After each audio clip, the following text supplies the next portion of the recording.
control. Gravity is all that I know. She's over me. She's over me. She comes me with her hypnotic dance. She holds me here with only a glance. She's over me. She's over me.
In my heart, I can't let go, I'm breaking apart, controlling me,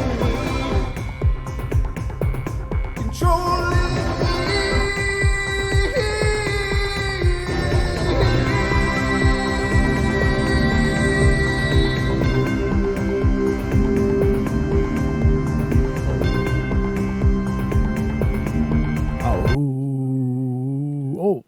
We're live? What? Hi, ladies and gentlemen. Welcome to the Wednesday edition of the Paranormal Portal.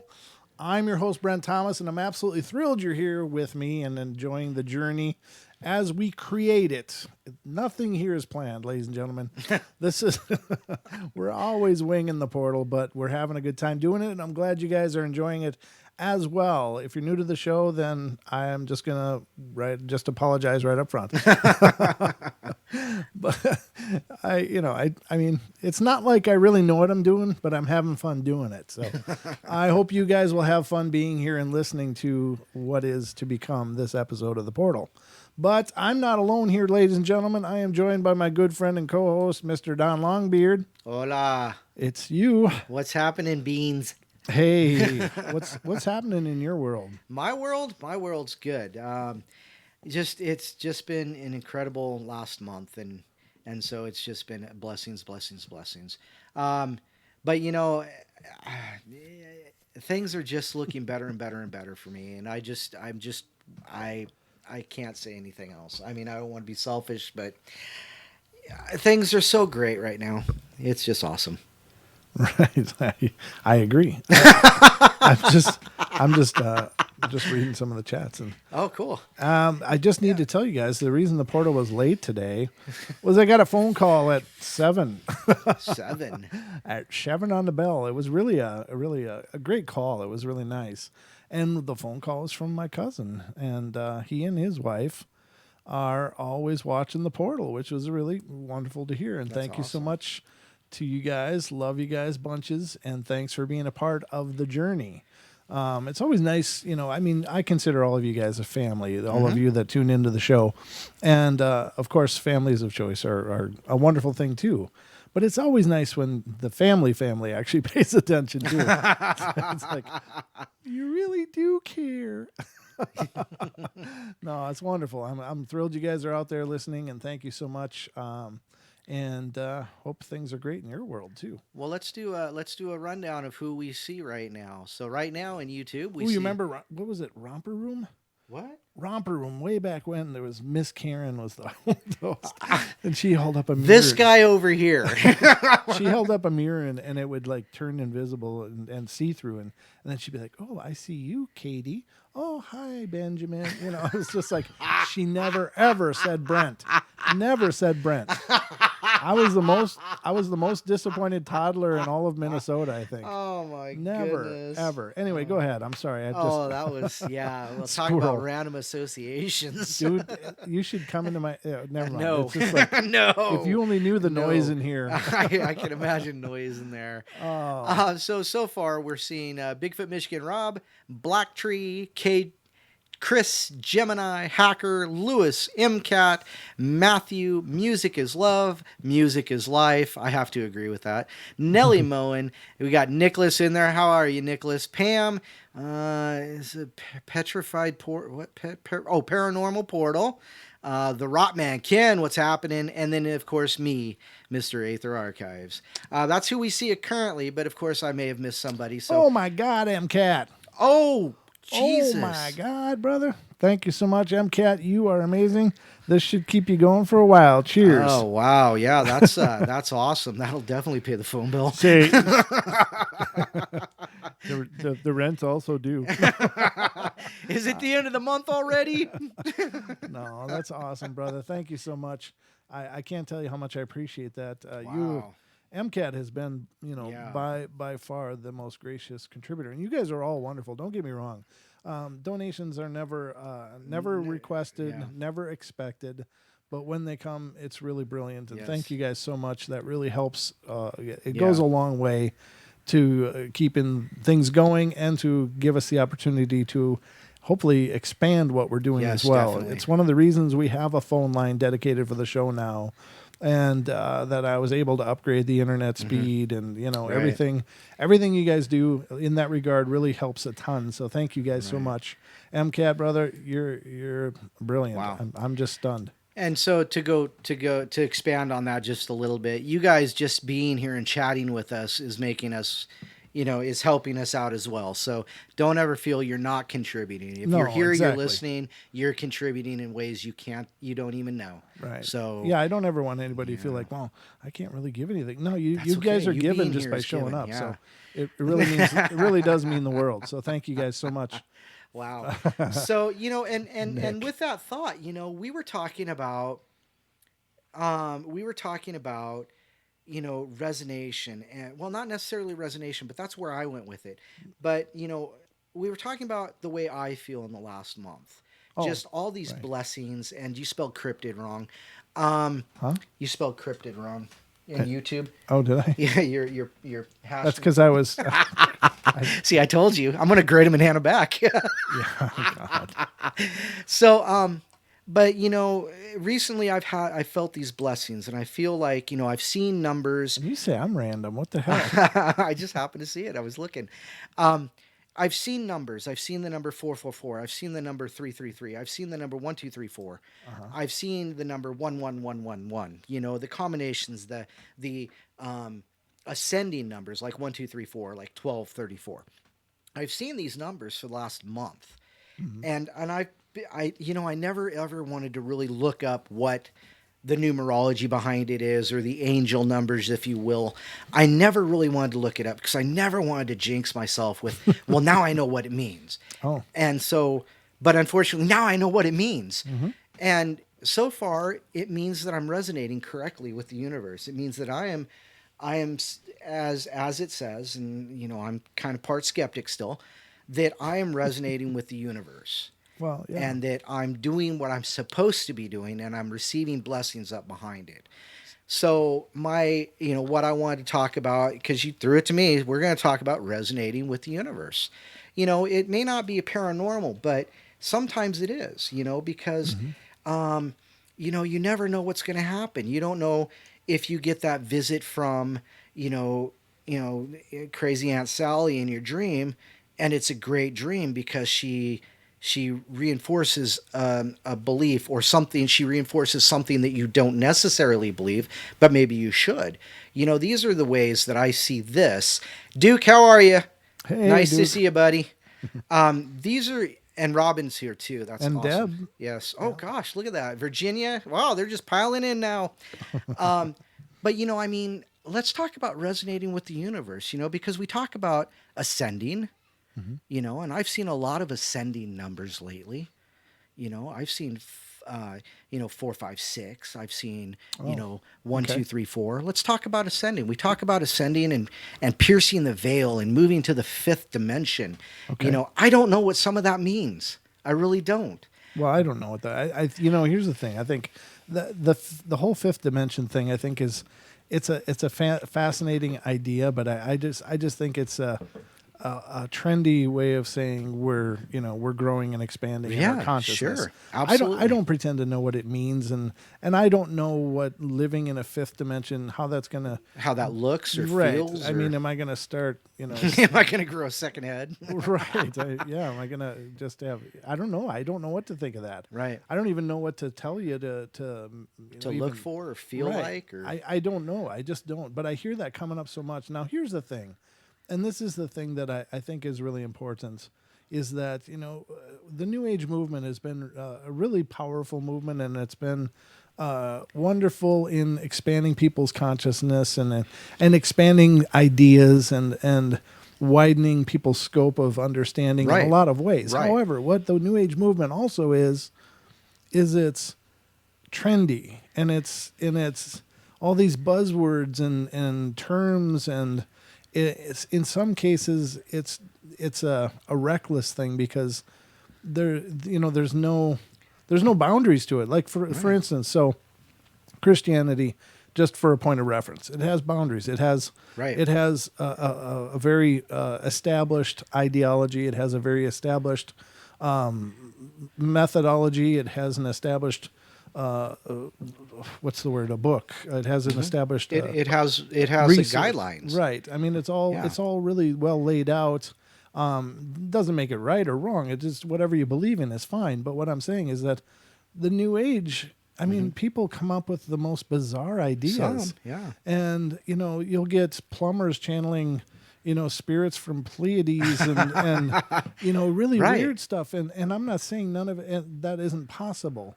But what I'm saying is that it's just all these people adding ideas at a reckless pace, and it's just like like a weird stew of sorts, Right, but that hasn't really coalesced into anything. There's some great ideas. A lot of it borrows Right. on many different religions, traditions, and now it's conveniently labeled New Age. Right. But most of it's really Old Age. Right. Really. Well, it's just my way to bring out the idea of moving in the right direction. Because guess what? Also, you called the episode tonight "The Path of Paranormal Mayhem." I did. And so, it's not so much. I'm not interested in the new agey stuff. What I'm interested in is how I'm feeling with it, and how it makes me feel, and what my actions could mean to somebody else. Okay. Because. And regardless of anything else, I'm just talking about my resonation, and the way I resonate Right, with okay. everything else. I just want Because to make sure I'm understanding. there your was use. there was a time when I didn't feel any good about anything. I mean, I was on antidepressants and this, that, and the other. Because I was just not feeling well. I didn't know what to do. Okay. But I came through that fine, and here I am. That was years ago. But here, like I said, this last month, I've been feeling really energized to get certain things done. And every time I do these certain things, something crops up and makes me feel like I'm doing the right thing.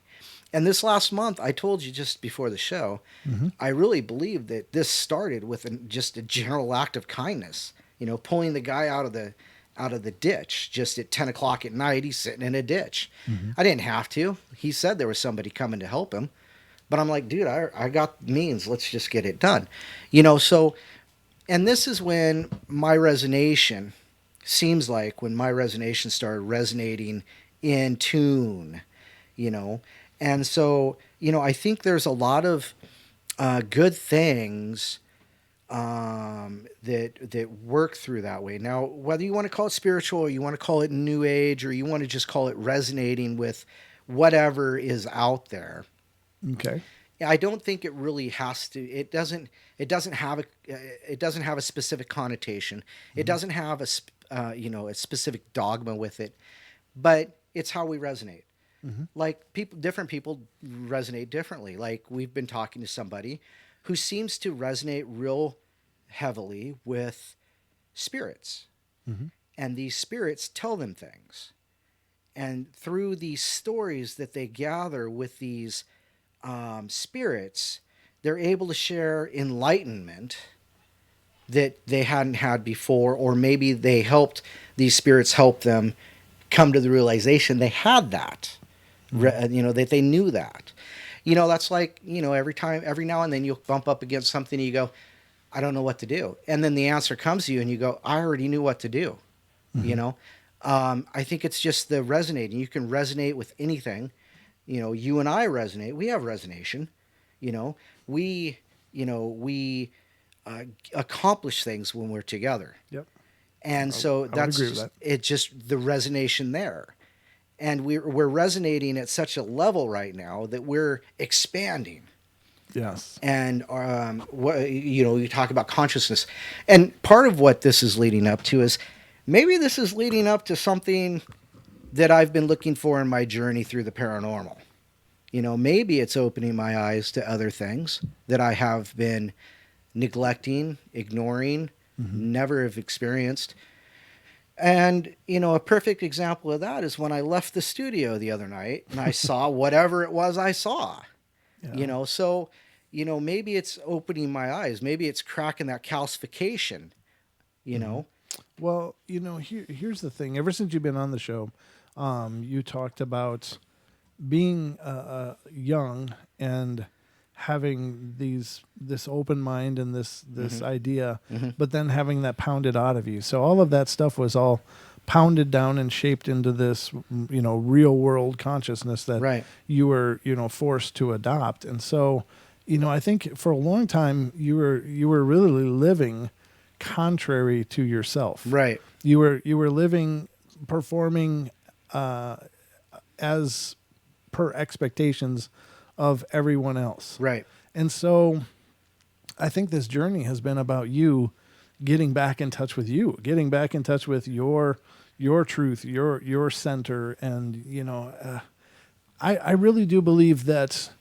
when you experience serendipity and when you experience synchronicity in your life, you'll know you're on the right path. When one thing leads to another, leads to another, leads to another, and just this perfect syncopation and synchronicity, then you're following the flow. Right. But when your life becomes tough and you become just, like you're pushing rocks uphill kind of thing, and it just feels like everything is a labor, then you're not living to your truth. Right.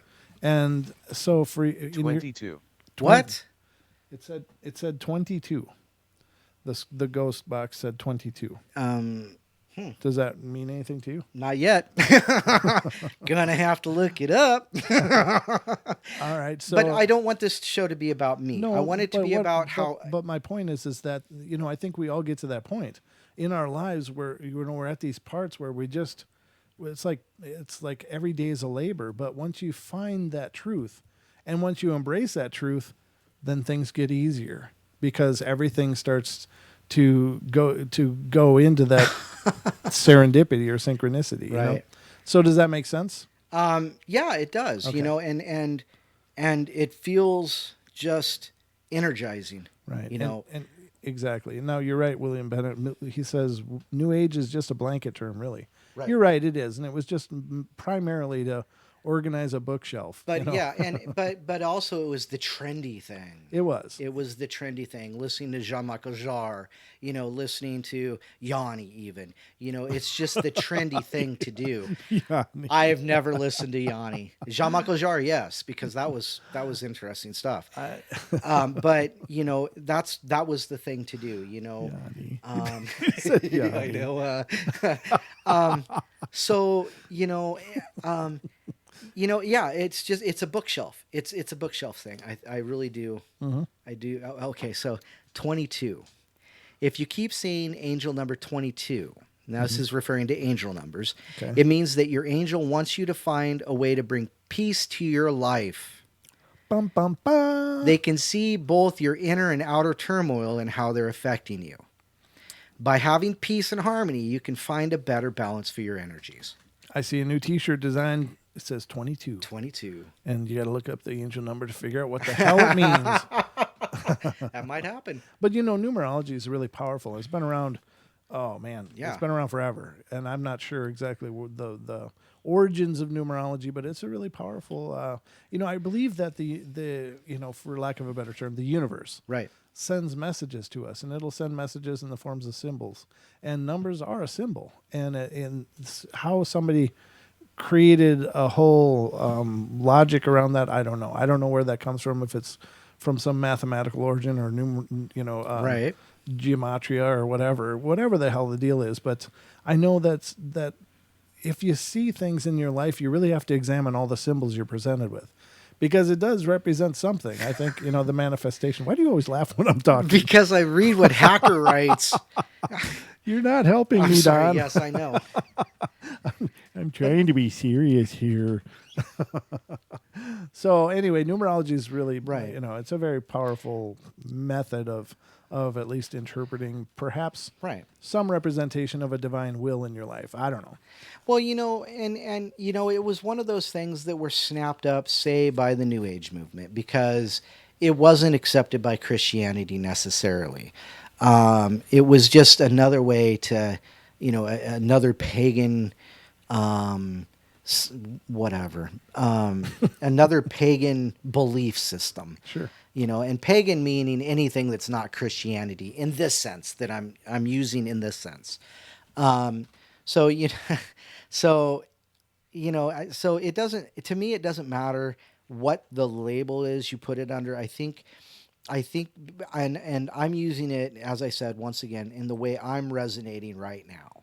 And, because as I'm seeing these numbers and as I'm feeling the way I am, and I'm looking up these numbers and I'm like, wow, this is just on point. And I was talking to my brother the other day too. Okay. And I mentioned these to him. And I told him, I said, hey, I've been seeing this number 444. And he's like, well, so, but, he's So- on a spiritual journey of his own. Oh yeah. But it's quite different than mine, obviously, because I'm doing this kind of thing. He's, doing other things, which is really cool. I'm kind of jealous of him. He actually went to India and saw the Dalai Lama speak in India, which would be powerful. But, I told him, I said the number 444, and he goes, well, what does that mean? So I real quick looked it up and sent it back to him, and he goes, wait a minute, that's like dead on for me.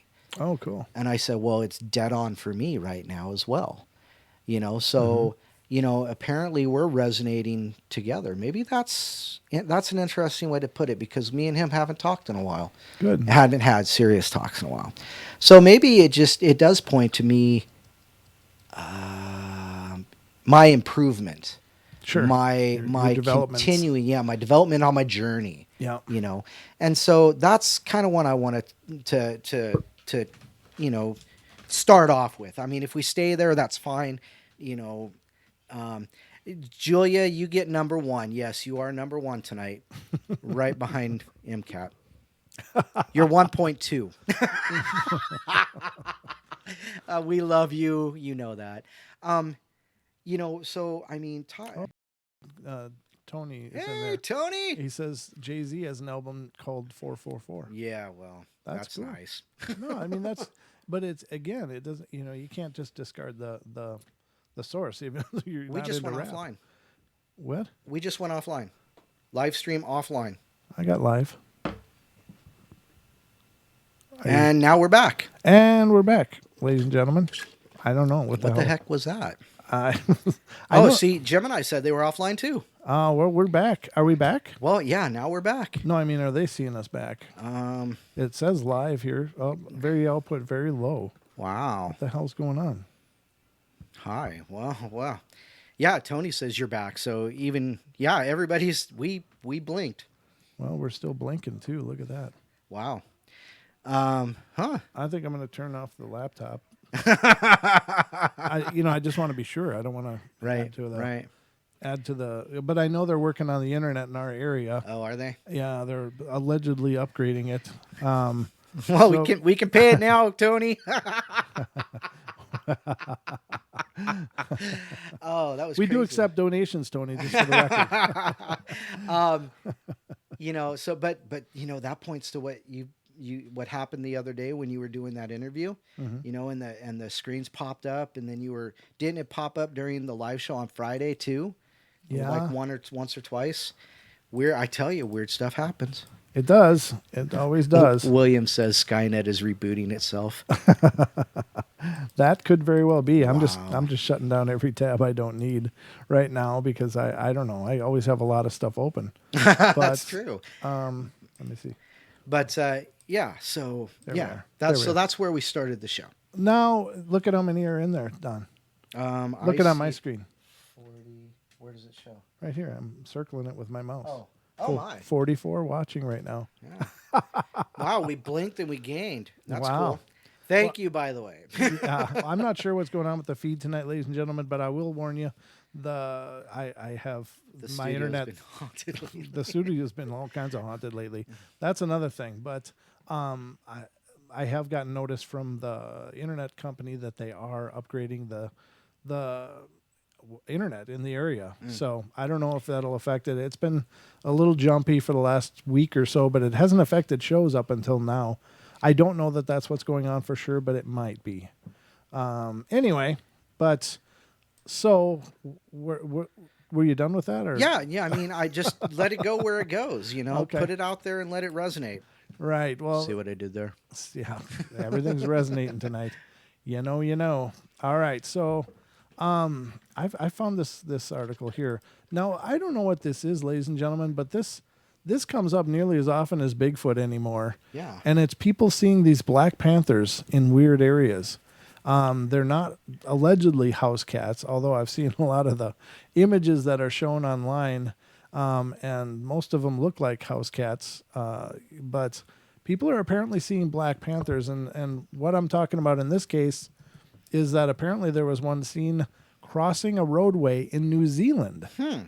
Now, I don't know Robin was in here or not, but she was in here anyway. I hope she's still in here. But she was doing some research into the big cats being seen all over. But apparently one's come out and been observed in New Zealand, of all places. Now, I don't think there's ever been any panthers or mountain lions in New Zealand, has there?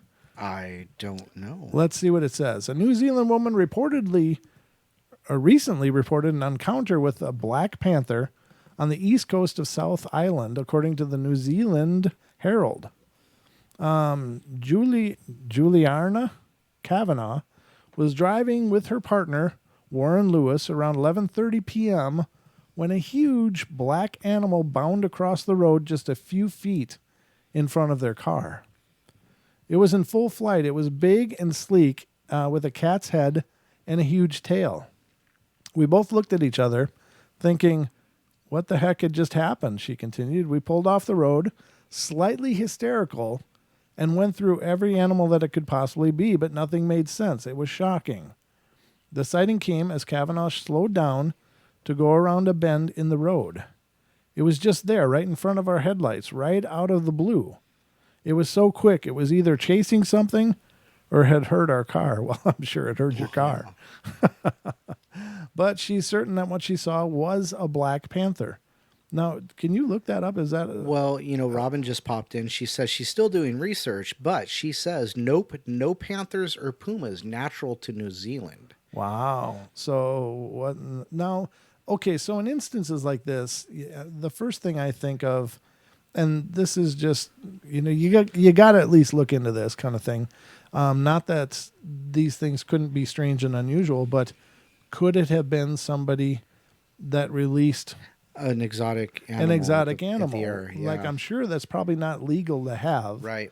And maybe they had one and thought maybe it was getting a little too risky, so they just opened the porch and said, "Go, be free, Have fun. be free." Go hunt natively.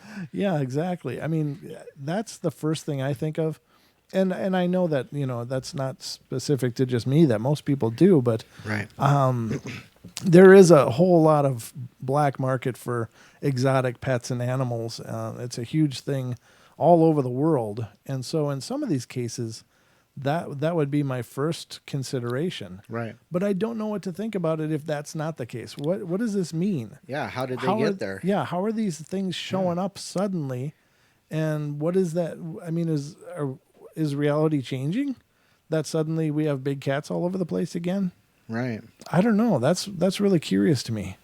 But I think that's pretty bizarre. And ladies and gentlemen, the article I was referring to came from thesingularfortean.com. Of course. I like that site. I just think they do a great job. I'm really a fan of this site. It's a really quick reference, really quick reads, but it gives you the highlights of what's going on in the paranormal land that we inhabit. Yeah, a lot of people are saying, it was probably somebody who smuggled in an exotic cat, and it got out. Robin says they're escape artists. Well, yeah, cats are escape artists. Yeah, house cats are hard enough to keep. Yeah, no doubt. Keep in your house. my aunt down in my great aunt down in Arizona had a cougar as a pet. Oh, jeez. His name was Monkey. Monkey would go over their 8-foot fence. Oh, yeah. And people would call him up and say, "Hey, Monkey's out again. Come pick up your monkey. Come get this monkey out of my yard." That's not a monkey. I got a monkey on my back. Oh, that would not be good in this situation. It's gnawing on my neck. Come pick up your monkey. Tiger seen in Texas last week. Second time one has been seen, according to Robin. Yeah, and oh my God. Tony said something about a 10-foot snake skin was found in Maine. We don't have any snakes native to the United States that are that big. Native to the United States. Right. So, a 10-foot skin found in Maine? You've got to be joking me.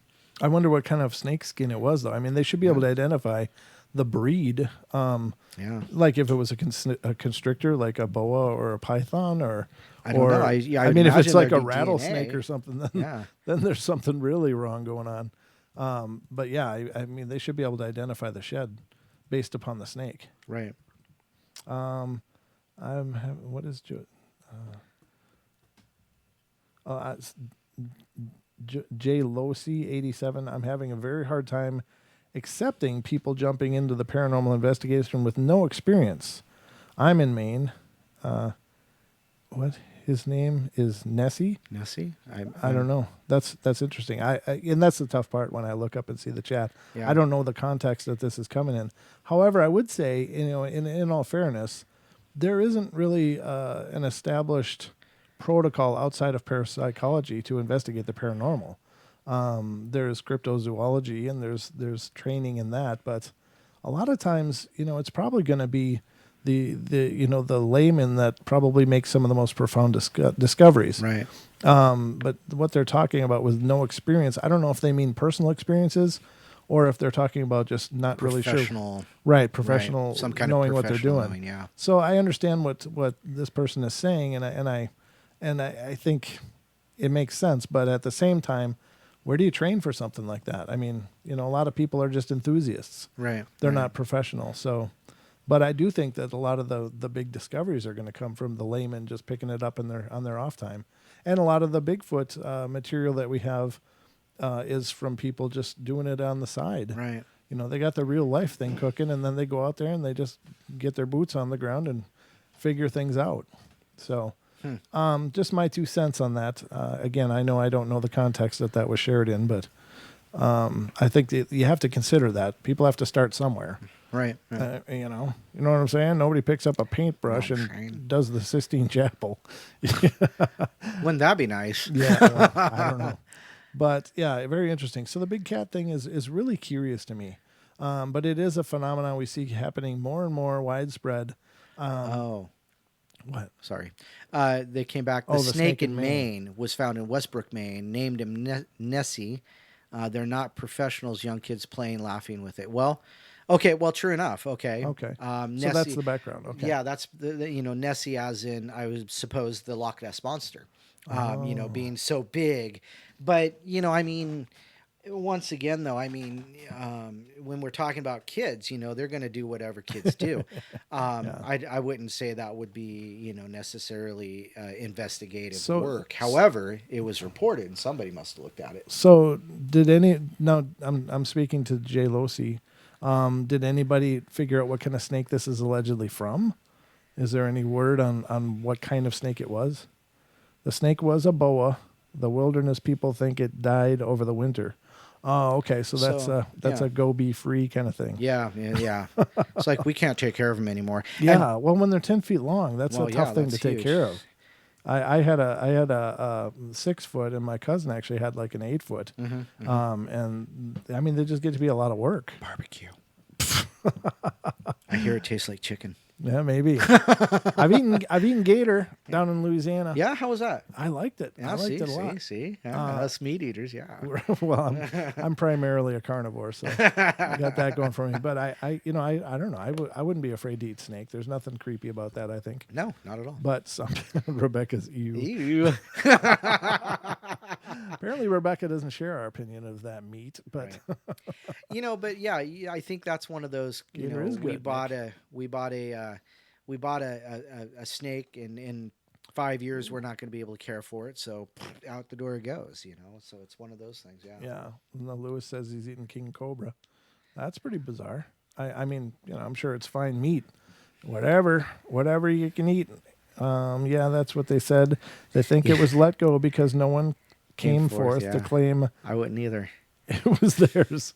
Yeah, well, I can understand that. If you nobody wants to take that punishment, of it's like the people that go out to parks and let the dog out, go be free. It's like, are you stupid? Yeah. We can't take care of our dog anymore. We're moving, so see you later, puddles. What Robin just said there about nobody came forth to claim it reminded me of something she said on one of my Facebook posts. I posted this thing about a wallet found, and it had a picture of Patty in it. Yeah. And the driver's license said Harry on it, and had a picture of Yeah. And what I said was, I wonder if anybody's going to call to claim it. And Robin says, she says, hey, we know them. That's Harry and Patty Henderson. I wonder who's going to return it. Not me. That's right. That's very right. Sorry about that, but sidetracks. And now Brian's saying bison is good, but venison is better. I don't know. I'd go the other way. Actually, moose is better. And now I've never had moose. I had them laying in my backyard right out here. Yeah. But I've had them laying in my freezer. Well, you've never shared them with me. Well, so. that was actually, I haven't had any in a long time, but Oh. I think I might have a little bit of chili left. No, chili was the name of the. Never mind. Is that the name of your cat or something? Sorry. I'm sorry. But anyhow, singular Fortean. Yeah, that's what I was reading. That's what I said. That's where I was at. What's your? I'm throwing it back to you. Oh, I thought you went out for the pass. I thought you were going deep. I was just waiting for you to take it over. I'm trying to come back in. So another one from this website is the flying witch was reported over Turtle Creek near Darien, Wisconsin. Wow. So now this is the thing, flying witch. Now the term witch to me just means someone practicing the pagan religion of witchcraft. But allegedly there are these, and I would think these would be like the crones or whatever. Okay. That aren't necessarily human, but maybe kind of are. I don't know. Because there seems to be, I remember I was on a message thread one time and somebody said, do you think witches are real? It's like, well, isn't that kind of like saying, do you think Christians are real? Yeah, exactly. It's like, it's a religion as far as I understand it. Now, I do think that people make a real distinction between witnessing these weird humanoid creatures flying on what looks like brooms or whatever. Let's see what it says, though. I'm just kind of paraphrasing. Now, this is Lon Strickler put together this one. And he said he spoke to the woman on the phone, and the witness was traveling west on Creek Road on her way to work. And as she approached the Turtle Creek Bridge, she observed, it says a large winged being that she described as a flying witch. Huh. I've never heard of a witch with wings. That's different.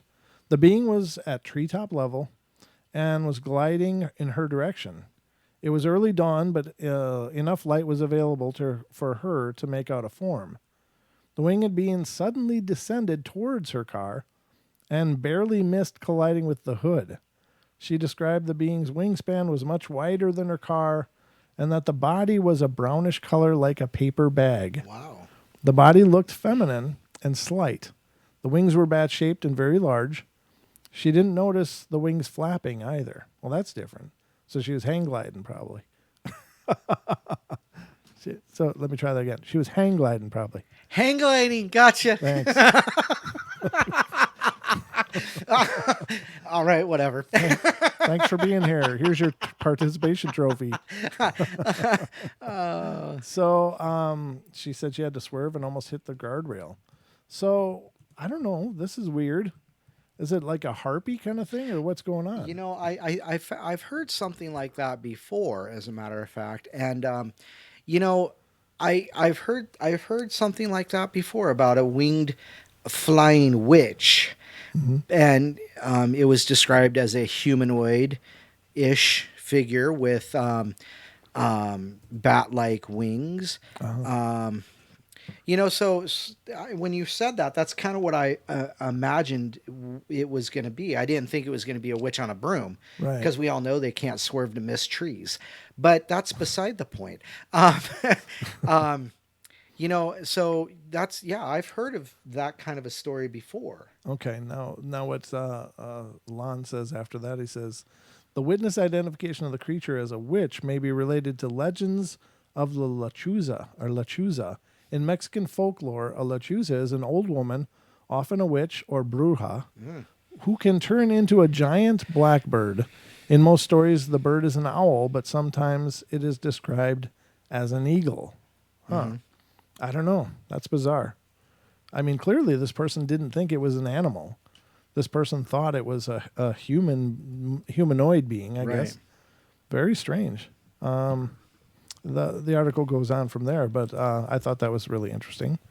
And I just closed the whole wrong tab. That happens occasionally. Yeah. And our stream is healthy now, Don? Okay, cool. No, I'm just Oh yeah, asking. I haven't You seen haven't had any anything. more complaints Yeah, or I anything? haven't seen anything. Okay. Go. Yeah, I feel bad when we get feed issues like that, but hopefully they do make us a stronger internet up here. See, ladies and gentlemen, we're in the very north of Idaho. God, it's a bear. And yeah, I'm pretty sure that the backbone for our internet is probably just repurposed telegraph wire. I don't think much has changed up here in an awful long time. And I'm glad to hear they're putting some work into that. Remember, I was listening to old episodes, Don, Yeah, and our old episodes were noisy as hell. you think so? It was like this all the time. Oh yeah. You're right. A constant static. And I did everything I could, and I tried everything I could. It wasn't the equipment.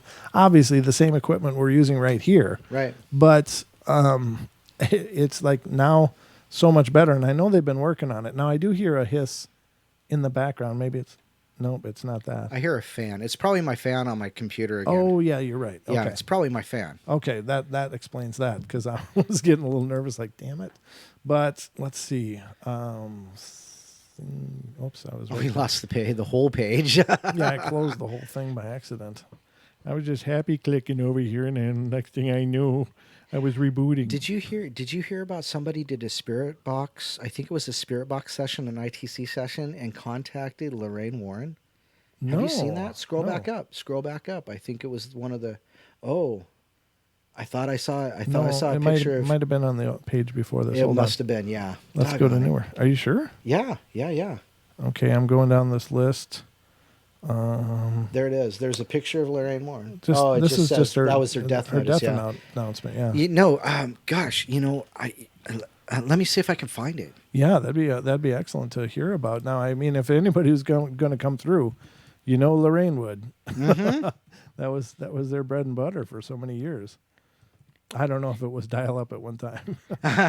it's still great shows. Thanks, Brian. I appreciate that. But yeah, I don't know. I can't account for the technology up here in the north of Idaho, but they're coming along. It's getting better. So here's something different too. Oh no, I don't want that. You don't want that? Yeah, it's hooking me up to a YouTube video. I can't. Oh yeah, we can't do that. All right, so now this is another phenomenon that's been occurring here and there and everywhere. A lot of times people are noticing these strange noises. And in this case, it's a series of mystery booms that was happening in Sacramento County in California. I'll read a little bit about this article and see what they're saying. A series of startling mystery booms in California's northeastern Sacramento County has prompted residents in Fair Oaks to create a Facebook page devoted to the mystery. Locals say the booms have been happening for months, and so far no definite explanation has been forthcoming. The explosive noises usually come in the late evening hours and are said to be loud enough to rattle windows and set off car alarms. Wow. Yeah, that's not real subtle. No. It rattles the windows and sounds like a firework going off in my backyard, Fair Oaks resident Dallas Stumpf told CBS 13. And they do have a video of it. Now, the interesting thing, and I can't show the video, obviously, because I don't have permission from the video creator, but I did watch this video before. I've seen this before.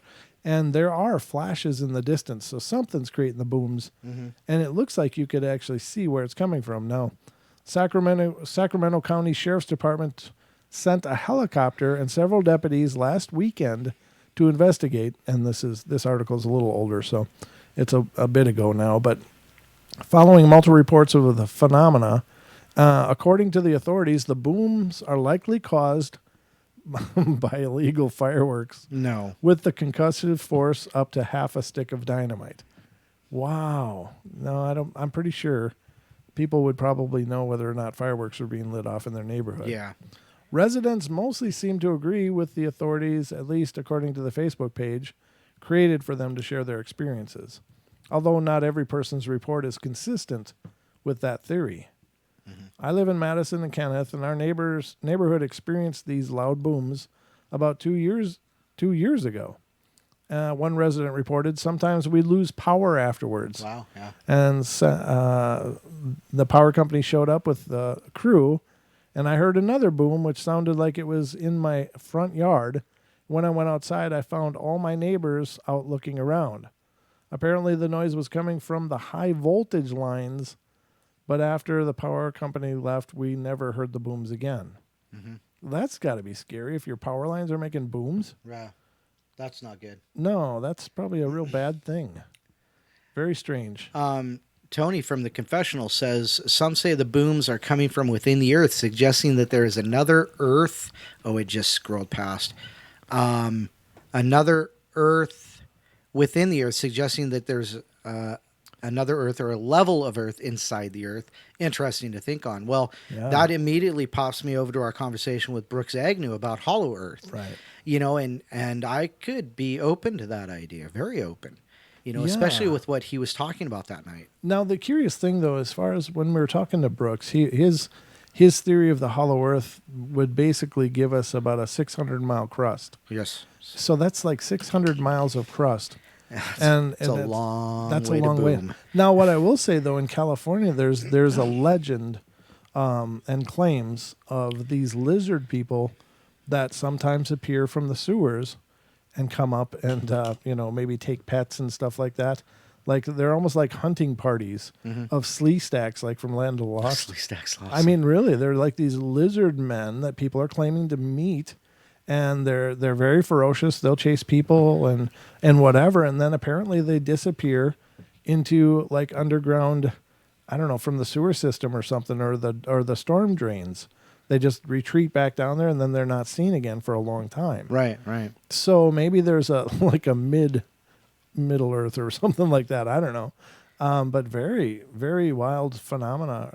And it's very, very rarely reported, but it has come up. And I don't know what to make of that. But again, that kind of falls in line with the whole cryptid thing. Now, I was watching one of the Chills videos. Chills. And I like the guy. Chills. Chills is cool. His voice is different. But once you get past his narration style, it's good material.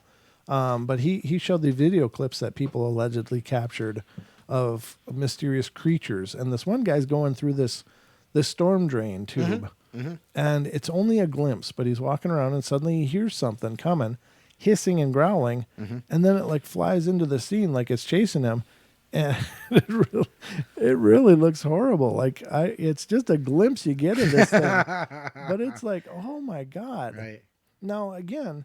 Then you look at some of those footage that's come from people with those remote little robot cameras. Wow. And those little lizard things that are running around. And I think those were in England, though. I might be wrong. But I don't know. I think there's a whole bunch of things living around us that we don't even know about. I mean, more so than just Sasquatch, Dogman, and et cetera, fill in the blank. But I think there's like a whole catalog of things that probably exist around us that we just don't. We're so blind to. Right. Well, I mean, when you think about it, it's not hard to believe because True. people, you ride you ride any kind of bus or anything, and nobody even notices anybody else. It's like It's amazing. the only time they pay attention is when they're looking for somewhere to sit. Yeah. And so it's not hard to believe that a lot of things go on. Right. And people are absolutely oblivious to it. Well, once again, Tony chimes in. He says during the eclipse we had, he says he thinks it was the North Carolina police. Some North Carolina police warned about seeing lizard people. Wow. He says, I'm sure it's tongue in cheek, but maybe not. Yeah, that's true. I don't know. Yeah, in the land of the lost. Marshall, Will, and Holly. I always like Chaka. Chaka. Chaka. Whoever thought of that name? Well, it was perfect. It does sound caveman-y. It does, yeah. Chaka That Club. That was a great show. I loved Just a lot of green screen and a lot of Oh, God, yeah, an imagination. stop motion. The slee stack. Yeah, slee stacks with their But, rubber I suits. mean, what if those booms are coming from within? Well, I and was they thinking are, about that. What if they're seismic? I Yeah. mean, it is California, for Well, God's yeah. sakes. That whole place is like, no offense to those of you in California, but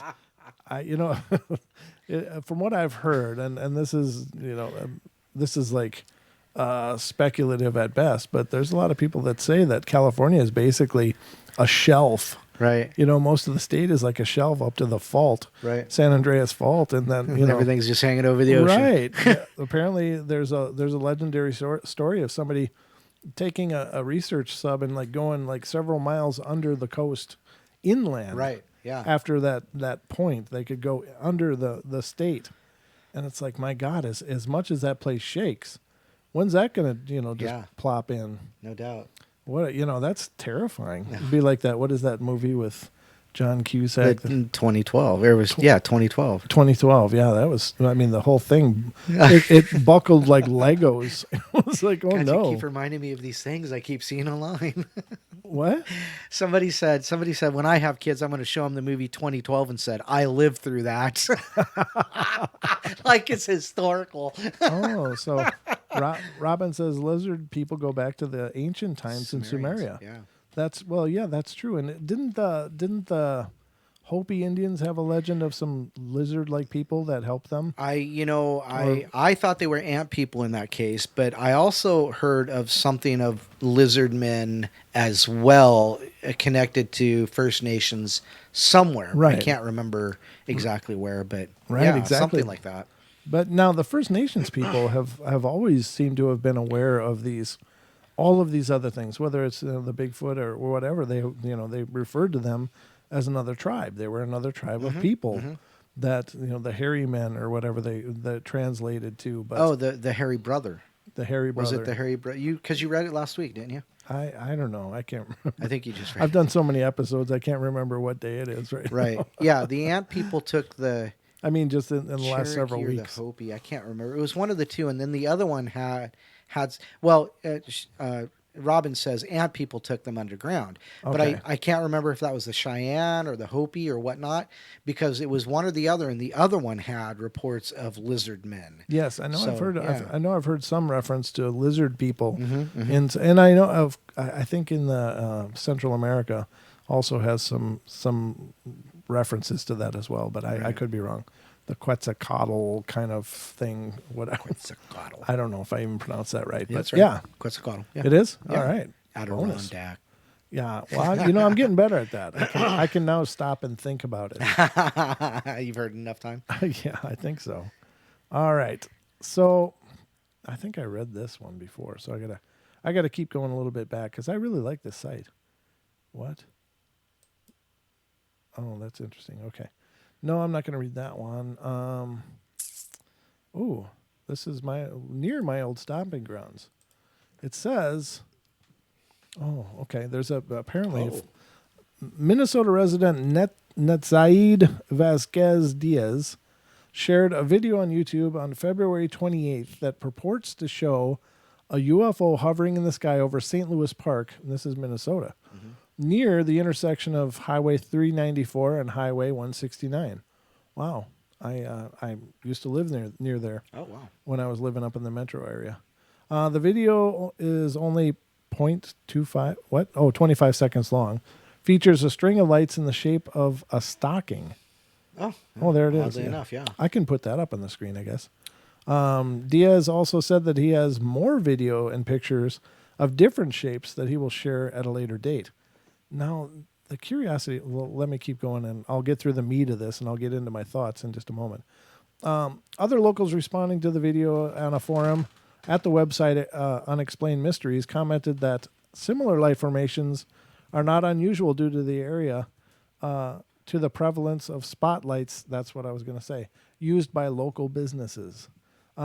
This was filmed blocks from my house, but this is the first I've heard of it, probably because it's not a mystery, one viewer said.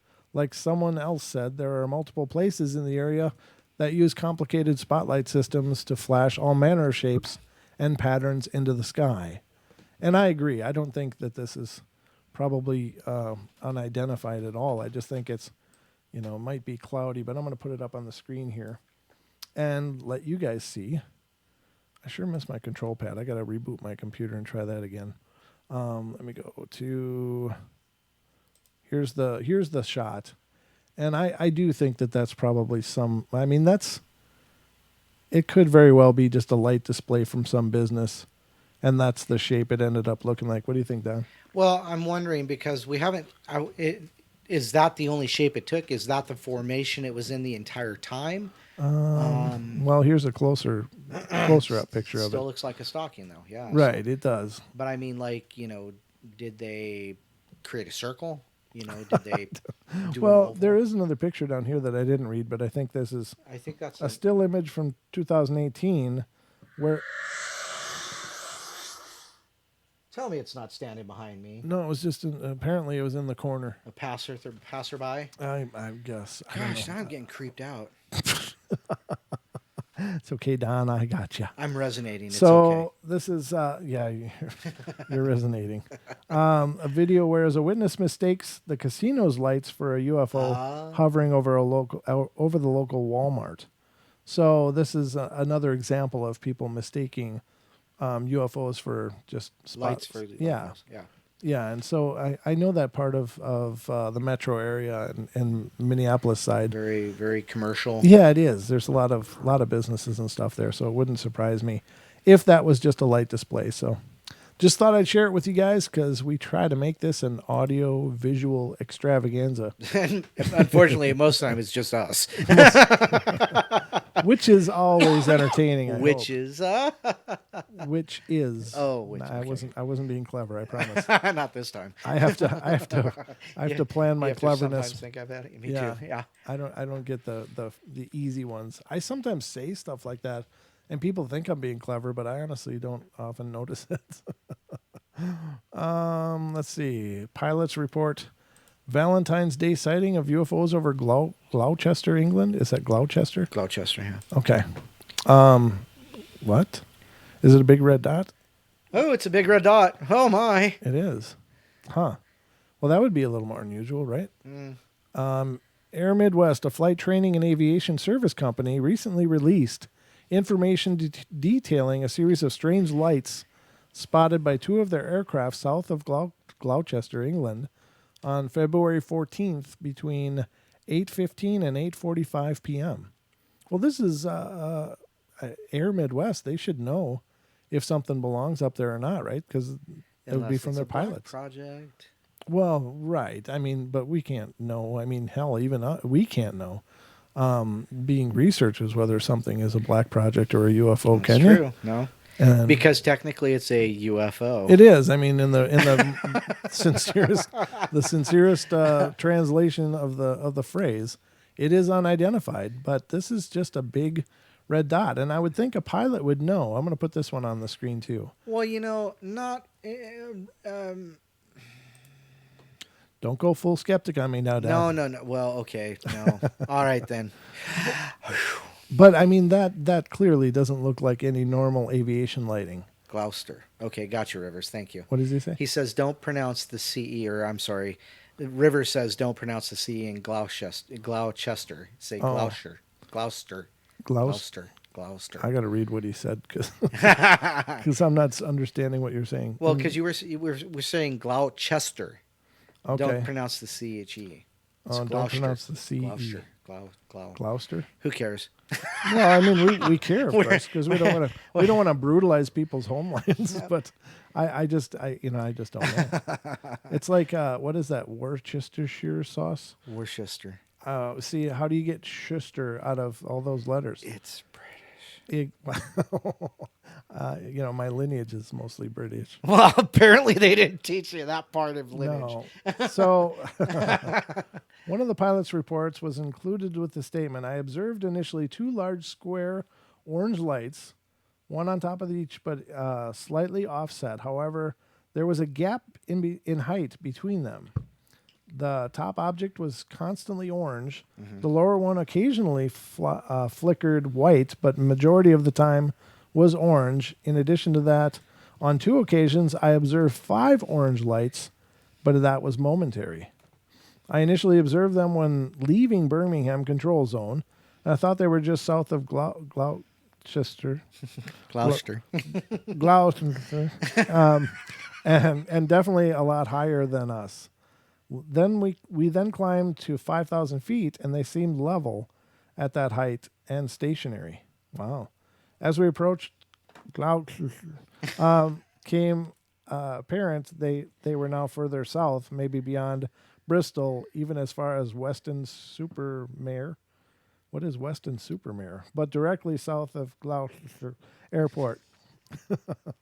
I'm really sorry. I really don't mean any disrespect by that, but I have no idea how to pronounce that. Just now. go ahead and pronounce it Gloucester. I'm more intimidated now that I've heard how it's supposed to be pronounced.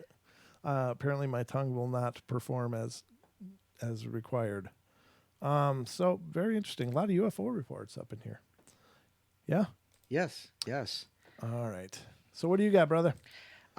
Well, somebody's having a problem finding our podcast. It should be out. Travis, you should be able to find it, because it does take from the networks that we're connected to. So you can find it if you go to iTunes. Mm-hmm. Just do a search for podcasts and look for Paranormal Portal. You can find it on iTunes, Google Play, Pandora, mm-hmm. Spotify. Mm-hmm. Everywhere, I think. So this one says the one they're talking about, Podcast Addicts, is their is there what? Podcast, radio, audiobook, live stream, YouTube, Twitch, SoundCloud. Are we on SoundCloud? I don't know. I don't know. I don't know. Maybe we are. Because that's what his particular app, those are some of what they pull from. So if it's not there, we don't know why. That's marketing, and we're... Yeah, I mean, we're just in charge of making them. I'm not sure what I can give you. That's the why link. we use a network. Yeah, they take care of all that tricky stuff. We just make recordings. So I was talking about Lorraine Warren earlier. Oh, he says Gloucester. Gloucester. Okay. Now that's that I can do that. Thank you, brother. So like Gloucester. All right. So here's the URL for from iTunes for our podcast.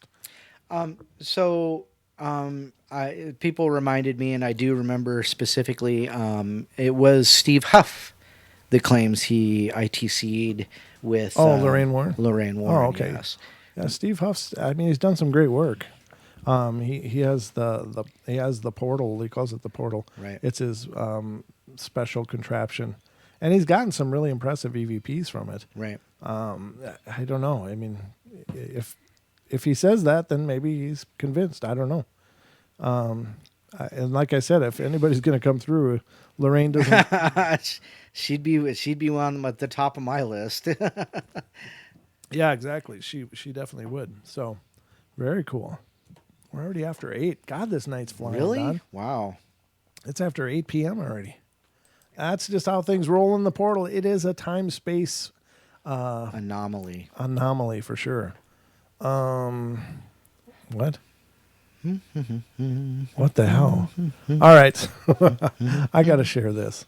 This is from the Singular 14 as well, but Jose Canseco follows tweets about time travel and alien intervention with offer to show you Bigfoot and a real alien for $5,000. What?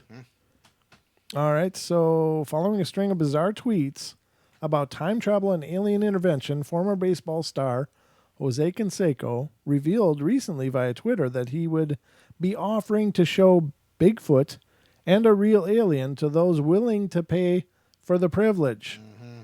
Things are getting a little tight in the Canseco house. I don't know. It says, come spend the day with me and my alien buddies. I'll show you Bigfoot and a real alien. Call Morgan at, and then they give some numbers. His people. Yeah, call my people. Wow. That's really crazy. Yeah. Spend the weekend with Jose for $5,000 cash. Only 5 lucky individuals. So he's looking to gain $25,000 for a weekend. Clearly, he's doing it for the love of the paranormal. Yes, clearly. Only 5 lucky individuals will get the golden ticket. Oompa Loompa ain't got nothing on Bigfoot. Travel in his custom RV to authentic alien sightings and proven Bigfoot habitats. Camp out in the wild, tell stories, and maybe meet a real Bigfoot. Now it's a maybe. Yeah, now it's a maybe. He said for $5,000, you're going to see Bigfoot. Yeah, well, for $5,000, Bigfoot better give me a back rub or something. And I better get an autograph in gold. Yeah. You never know what's going to happen with Mr. Canseco. Food included. Only serious inquiries, please. I'll help you book your flights to Vegas and set itineraries, said Canseco's manager and girlfriend, Morgan Strelo, in a text message to a reporter with the Las Vegas Review-Journal. What the hell? What? I can imagine the legal document you got to sign before you go on that trip. Oh, man. Well, there you go, ladies and gentlemen. You don't need Paranormal Portal or anything. You just need $5,000, and Jose Canseco will take you to all the coolness. I can't even say the word on the air. What a dick. Wow. I mean, I don't know the guy, obviously, and I wish him all the luck in the world, but that's a serious money grab right there. That's just making a mockery out of everything. Rivers says, I'd rather give Robin that money. I would too. Yeah, exactly. Or Duke, for that matter. Duke, yeah. Because when you hear Jose Canseco, you think world-class squatcher. Duke just shredded him in one line. I love it. Oh, boy. Well, there you have it, ladies and gentlemen. You don't need any of us. Why are you hanging out here? Go count your pennies. Go start surfing some trash cans and get some aluminum. And good gosh. Yeah, in about 15 years, you can go spend some time with Jose Canseco. I'm sure he'll be on the mothership by that time, but my God. Nelly says he's been hit in the head with too many baseballs. Wasn't he on the roids and stuff like that? What you look at him and you tell me? Well, no, I mean this isn't really that impressive. This is also after he quit baseball. Yeah, well, he's doing the pro wrestling thing here. It looks like, but yeah, that's really that's an insult. That's a horrible insult, and I mean that sincerely. A guy like this should just shut the hell up. I mean, that's just ridiculous. Give me $5,000. If I won't even justify that with more conversation. What a dick. That part I can say on the air. Well, it's like, oh my God. You wouldn't have believed what was flying through my head. The words that I could have used right there, ladies and gentlemen. What's going in the meta tags tonight? Wow. Yeah. Robin says Duke and I'll split 10 each. Yeah, no doubt. That's craziness right there. I mean, my God. What a Richard is. Oh, look at this. This is pretty interesting. Oh, what's that? This one's pretty cool. Roswell UFO crash site sold What? to new owners. No way. Wow. Wow. So it says the land outside of Roswell, New Mexico, made famous by the UFO crash that reportedly took place in 1947, was sold by the company that owned it to a cattle company near the end of 2018, reported the Roswell Daily Record. A deed filed with the Lincoln County Clerk's Office shows 78-acre crash site property was transferred from Bogle Limited Company to the to the Dinwiddle Cattle Company. I'm not making this up. Dinwiddle. And no offense to anyone out there named Dinwiddle, but that is that is an unfortunate last name, ladies and gentlemen. On November 26th, 2018. Wow. Says the purchase was part of a larger land deal made by the Dinwiddle Cattle Company for the company's cattle ranching operations. New owner Tommy Dinwiddle, that's really his name, ladies and gentlemen. I don't know what nationality that would be. What does a Dinwiddle come from? No offense. I mean, I'm not trying to be a jerk. I'm just serious. Maybe if it was separated Dunwiddle. Right, but I mean, then it maybe, honestly, I've never seen that name before. It's just like, what? Is the owner, Tommy Dinwiddle, is unsure at this time exactly how to handle the land's ufological legacy. I just don't know a whole lot about it, Dinwiddle said. And I gave him an accent. Did you hear that? That was pretty cool. The guy who's running the ranch over there for me knows quite a bit about it. And after we kind of get out on our feet on the ground running it, we'll do some more talking about it and figure out what we want to do. So there you go. It's been sold, ladies and gentlemen. Wow. It's now part of a larger cattle ranching operation. Yeah. So I wonder if they're going to have problems with cattle mutilations. Let's just put food out there for them. We're going to habituate them. Didn't our cows used to have butts?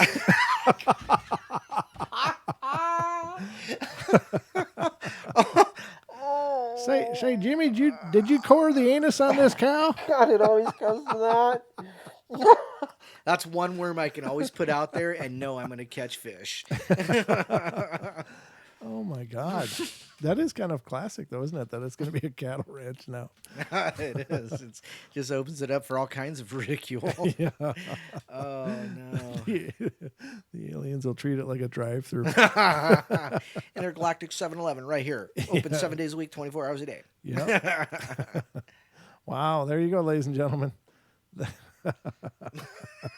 Haxer. Wow. Oh, my God. Oh, gosh. Yeah, why are my cows glowing green? Good. That's good. Is that a crop circle?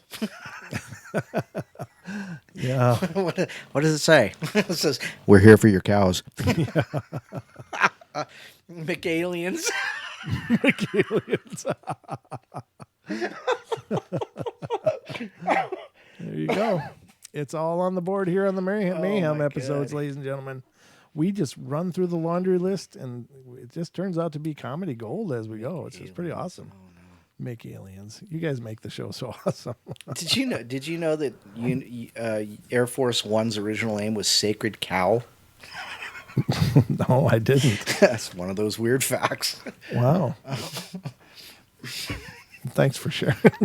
I was back when it was a Constellation, Huh? which was built by Howard Hughes. Oh, okay. Gotcha. I know way too much. All right. So, that's interesting. This is California man blames overturned van on alien intervention. I wonder if he was driving drunk. I'm serious. Let's see how this Is he goes. from Washington? I haven't read this Colorado? before. I have no idea what this says, but I'm wondering if that's what's going to... A California man blamed alien intervention for the single vehicle accident. So it's like there was nobody else involved. No proof. That left his van overturned on the side of the road last February 6th, reported the Mountain Reporter. Aliens allegedly to blame in the Highway 18 accident. I'm going to continue the narrative. I was just reading the tweet or the Facebook post. The man's white Ford E350 was found overturned for unknown reasons on Highway 18 above Red Rock Wall in the mountains outside of San Bernardino, in Southern California. The report said the van was traveling north towards Rainforest at around 1:30 p.m. when it crossed the oncoming traffic lane and ended up on its side off the roadway and out of traffic. California Highway Patrol transcripts of the original 911 reportedly show that the driver adamantly stated that his van was overturned by aliens. Wow. I bet you they had the little toy ready. Bring a few tubes, boys. He's going to need to blow for a bit. The transcripts also note that the driver became confrontational with bystanders and the responding police officers, and that he stated he did not want law enforcement present at the scene and demanded a tow truck. The man was not taken to the hospital for any injuries, and the California Highway Patrol is reportedly investigating the claims of alien intervention that led to the traffic accident. What? Why did they intervene? I don't know. What did they intervene in? Poor driving. I think bad driving. Oh no! Hey, Glipthorpe, let's flip that guy. What the hell? I don't know. Who needs the paranormal when the normal is so much fun? This is just insane. This is insanity. Robin says my ex-mother-in-law blamed a jackalope for her car crash. She said she actually fell asleep. Wow. Yeah, those jackalopes will put you to sleep in a second. I bet, yeah. Especially the pink jackalopes. I don't even know what that means. It just came out. There's another one about Jose. I'm not giving Jose any more airtime. He's just a dork. Duke says you can pay. There's somebody else you can pay $3,000 to, and you actually have a better chance of seeing Bigfoot. Is Duke gonna volunteer for Bigfoot tours? Well, he says he does, but they're for free. I know the man gives him himself. Yeah, gosh. He's a saint. Oh, gracious. All right, so let's see what else we can find. Did you have anything that you wanted to share? I haven't been able to stop laughing. Well, stop laughing. Oh my goodness! And the chat room is just blowing up. They're just McAliens just killed me. That was funny. Yeah. Oh goodness. Oh. Wow. What? Now this one sounds kind of interesting, and this is kind of the Thunderbird stuff again. Oh. But says husband corroborates wife's story of prehistoric bird in Gary, Indiana, with 2 sightings of his own. Well, Gary, Indiana's kind of eerie, isn't it? Well, no, Gary, Indiana is like an industrial town.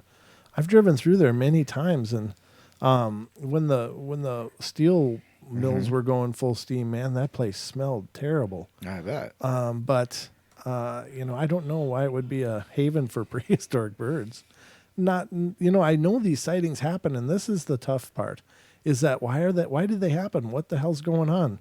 Now, this is also one of the topics that leads me to believe there are naturally occurring portals, that they're just these little time-space hiccups that happen, and things come through and probably can't stay here for long and get, pulled back to their own. If time was a vibration, maybe they can only sustain their presence here for a short period of time before they, get sucked back for whatever reason. Probably all that flying they have to do. Yeah, that'd be a hell of a journey. They have to fly back a few 100 million years. All right, so let's see. This is again Lon Strickler. I like Lon. He's been on so many shows and done so much work in the cryptozoology field. He's great. The husband actually had 2 sightings. He said that, let me start where, January 24th, he heard from the husband of a witness in Gary, Indiana, who had recently reported a sighting of a big grayish prehistoric bird that occurred in the city back in 2016. So in the city of all places too. Wow. Huh. The husband had actually had 2 sightings himself, dating from 2015 and 2016.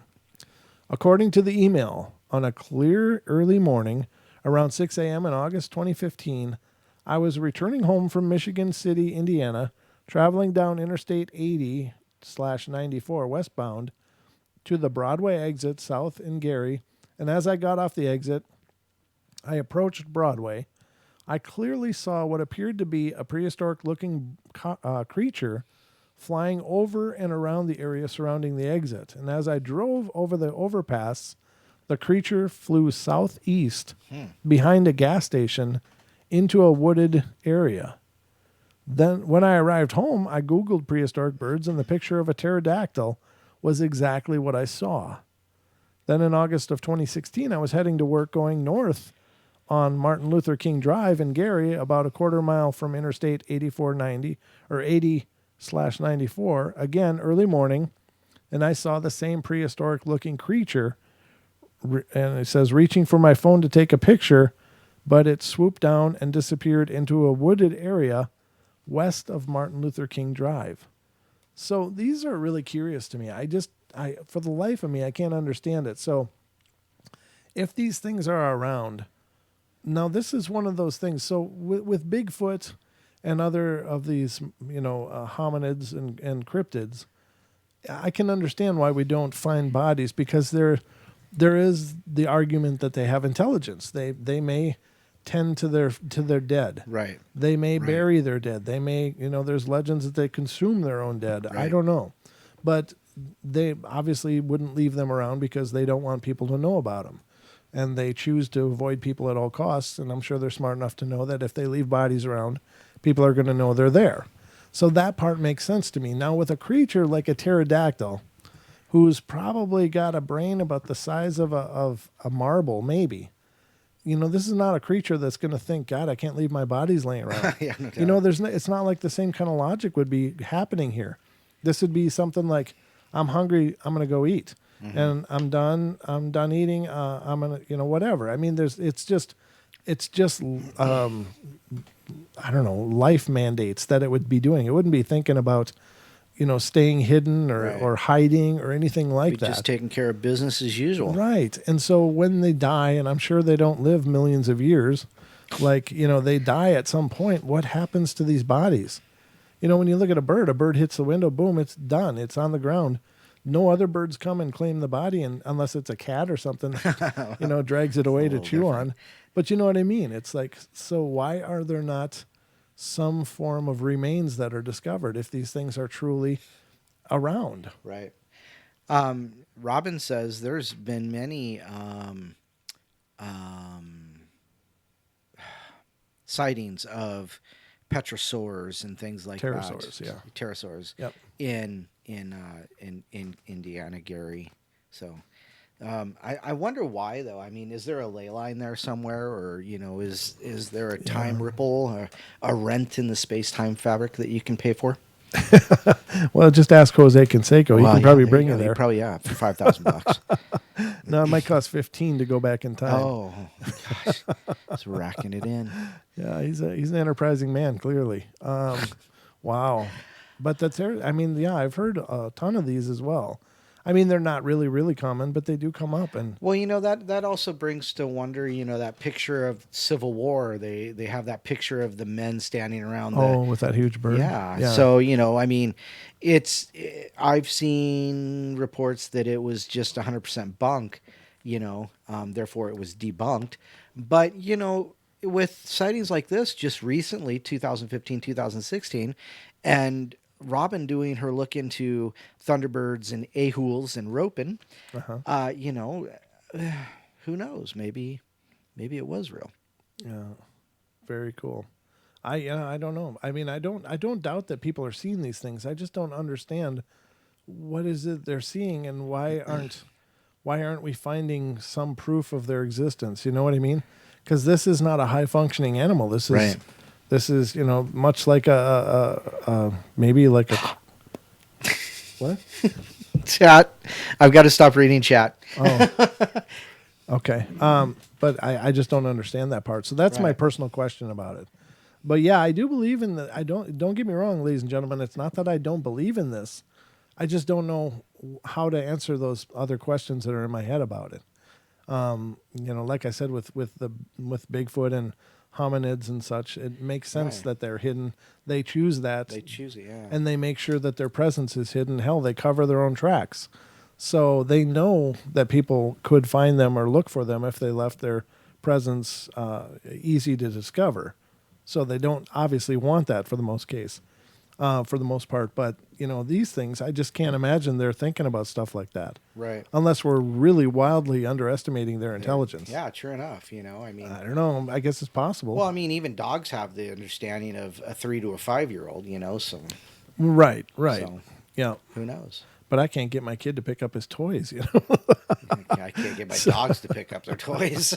Right. So, I mean, it's like, I'm sure he would, with that kind of understanding, Sure. he wouldn't probably be thinking about too much like that. But that's a curiosity for me. So I do agree people are seeing things, and I don't discount that. I just don't know Well, that the brings nature up, of what they're seeing. but that also brings up could that be part of a hollow earth belief? Because inner earth, hollow earth, they're supposed to be different kinds of beings in the Oh, no, that's a good beings, point. you Now, know. that is a good point. So what if they were migrating out of some hole in the- chasm in yeah. the earth that, they became aware North of? Pole. That's true. I mean, even probably closer. I'm sure that there's allegedly opening at the North Pole. I've heard about that, but Right. what if there's other ones around that we aren't as Sure. aware of? I mean, there's Sure. caves everywhere. Well, and you've postulated that maybe Nessie and Champ and maybe the same ones, they're just using a portal of some type. Now, whether that be a natural, like a lava tube that they can traverse, so who knows? Yeah, who knows? It's curious, though. It's out there. Lots of strangeness is abounding. Did you find anything yet? No? No, you got me talking about Petrodons again. Pterodons Pterodons.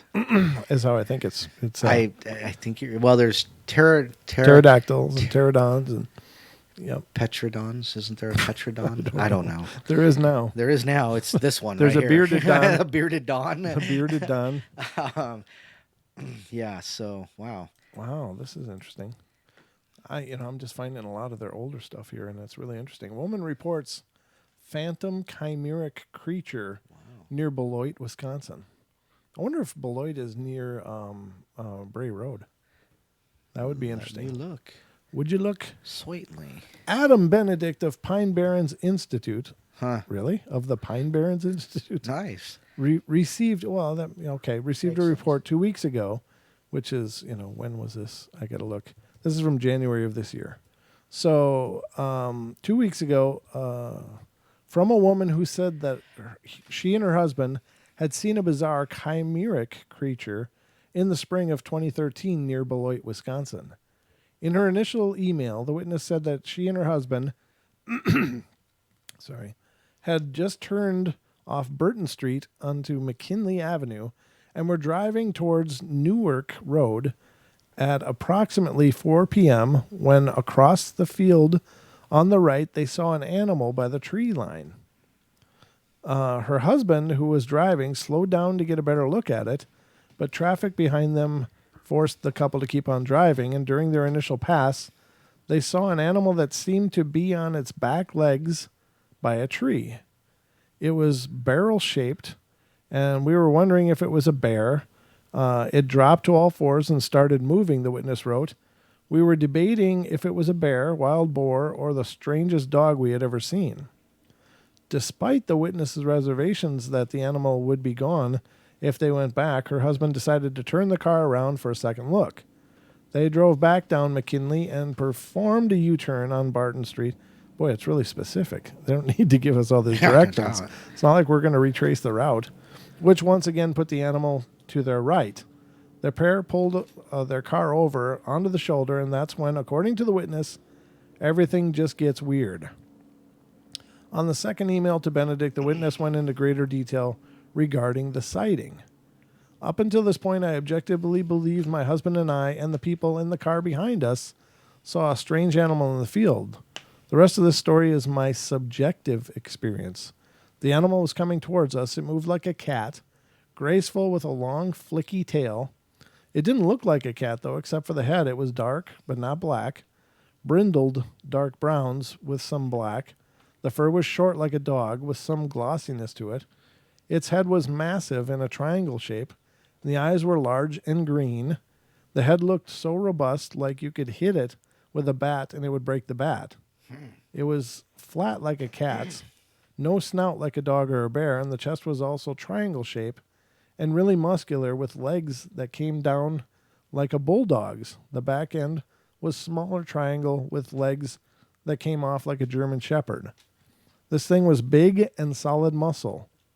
I think the top of its head would have come to my chin, so about 4 foot. The tail was about the same length as the body.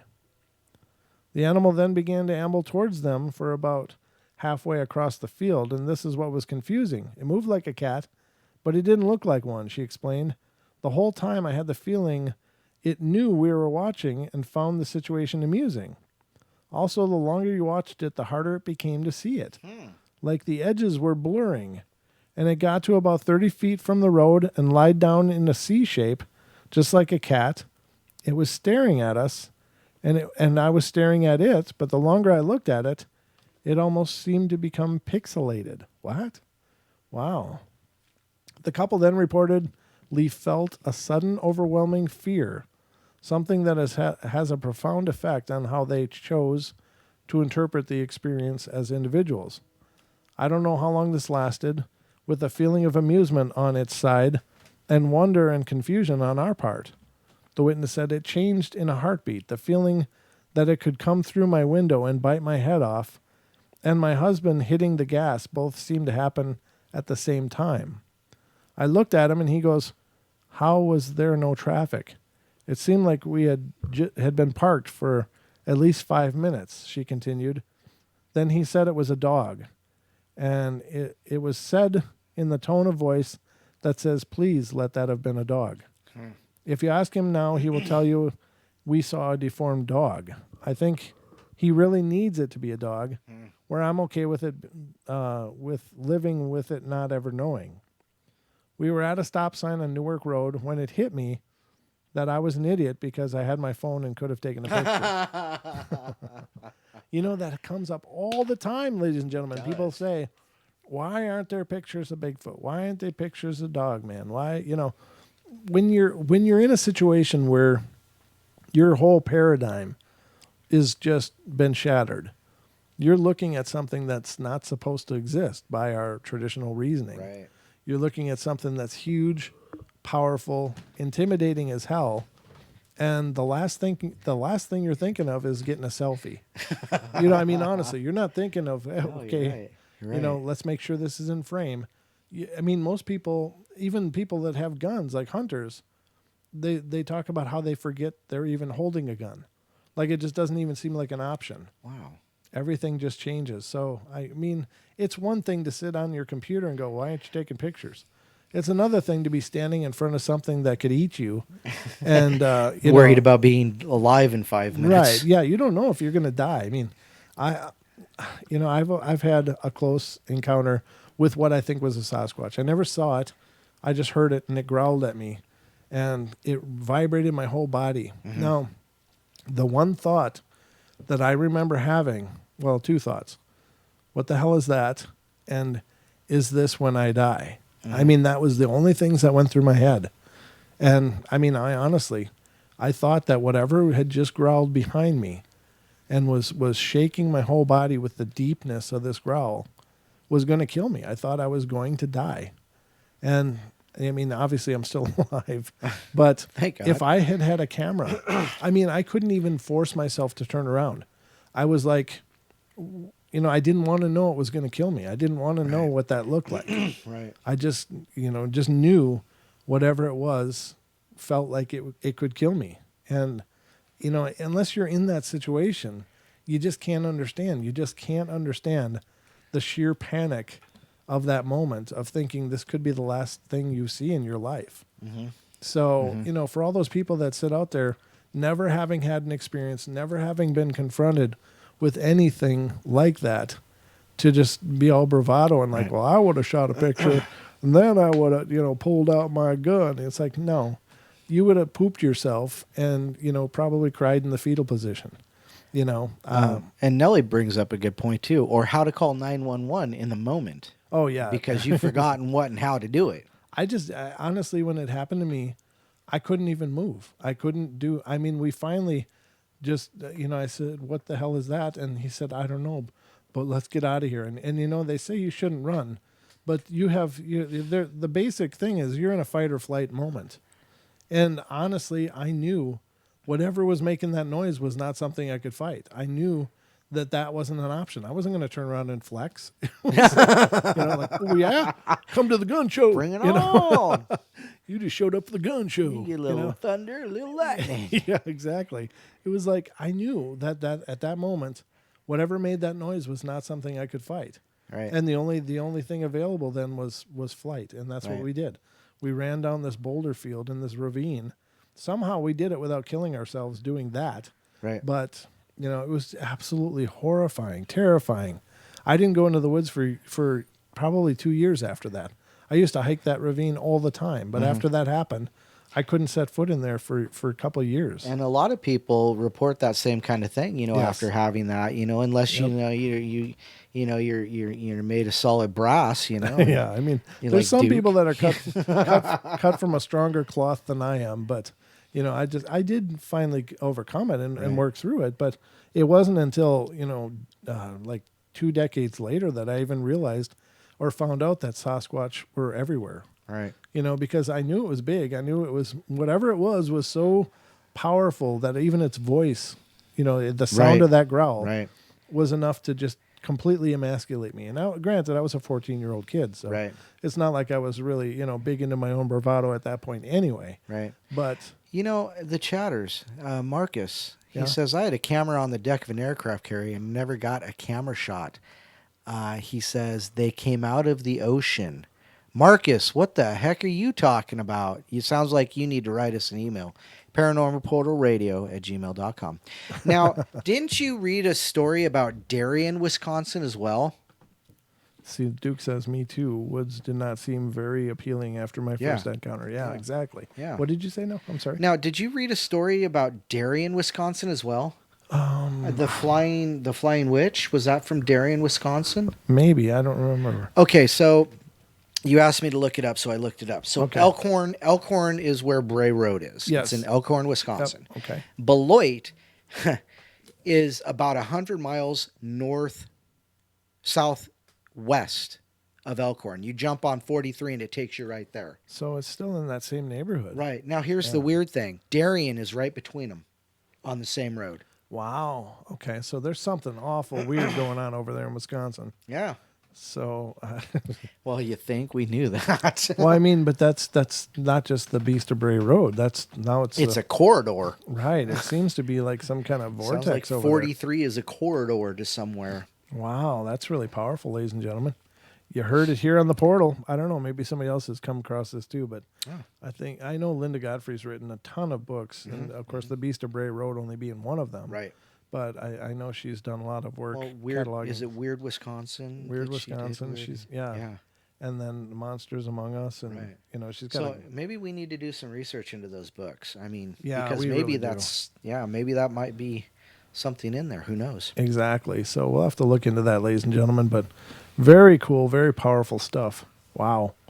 Yeah, I don't know. I don't know what these people experienced. This cat-like thing, but again, it's another. Oh, that reminds me. Robin said something about it. Doesn't sound like any cat she's heard of. Mm-hmm. It sounds like a Shunka Warrican. Oh, Shunka Warrican. Shunka hold on. Let me Google this. Shunka. Okay. Warakin. Two All words. one. Oh, Two words. Warakin. A-K-I-N. Yeah, Warrican. All right, now I need to get some images here so we can see as a group. Wow.